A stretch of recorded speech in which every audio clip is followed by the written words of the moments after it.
Mr. Speaker, I stand before you this morning to address the strife I injected into the already contentious Congress.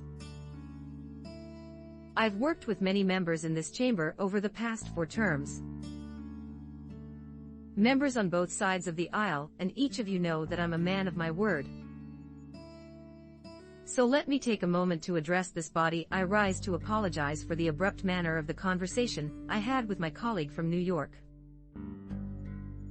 It is true that we disagree on policies and visions for America, but that does not mean we should be disrespectful.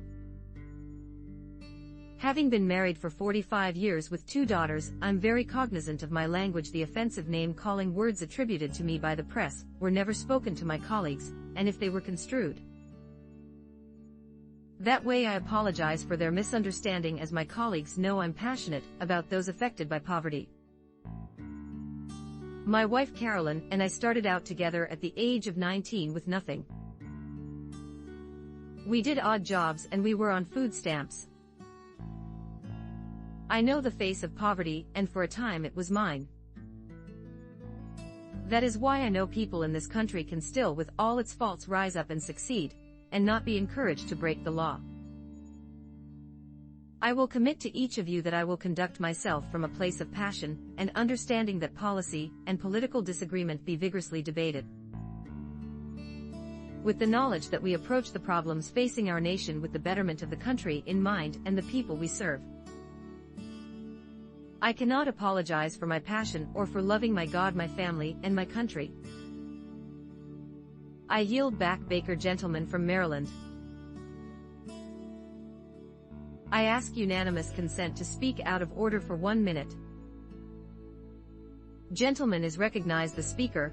I appreciate the words of the gentleman from Texas, Mr. Yoho, Florida. Excuse me. They were appropriate because the language we use matters. The way we treat one another matters. Mr. Yoho needed no apology for his passion about poverty and for the downtrodden, but he ought to remember and acknowledge that the person to whom he spoke so inappropriately was one of the strongest fighters in this Congress for those with the least, those who are downtrodden, those who are forgotten. The apology was appropriate. I hope that Mr. Yoho feels that apology sincerely, and I hope all of us will take a lesson to think before we speak so harshly to one another. This country, Mr. Speaker, is a divided country. There are some of us who believe that our chief executive uses harsh language and inappropriate language directed at some of our citizens. We ought not to replicate that conduct. The apology was appropriate. I know that our colleague Alexandria Ocasio-Cortez appreciates that apology, but let us treat one another with the respect and dignity each of us deserves, not only